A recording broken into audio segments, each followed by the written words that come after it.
অরন্ধন বা রান্না পুজো, ঘটিদের এই বিশেষ নিয়মটি আমার কাছে ভীষণ প্রিয়।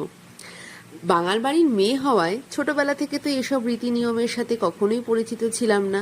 তারপর বিয়ে হয়ে যখন শ্বশুর বাড়ি যাই তখন দেখি এত সুন্দর এবং মজাদার একটা নিয়ম রয়েছে।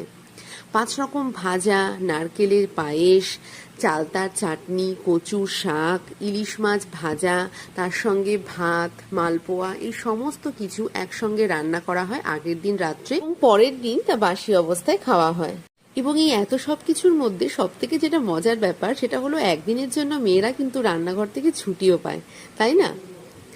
আর সমস্ত কিছুর মধ্যে আমার প্রিয় পদগুলো হচ্ছে চালতার চাটনি, মুগ ডালের ঘন্ট আর নারকেলের পায়েস। সারা বছরে যতই এই রান্নাগুলো করা হোক না কেন, এই বিশেষ দিনটির বিশেষ স্বাদ কিন্তু বছরের অন্য সময় পাওয়া যায় না। তোমাদের কার কার বাড়িতে এই নিয়ম রয়েছে কমেন্ট করে জানাও। টাটা।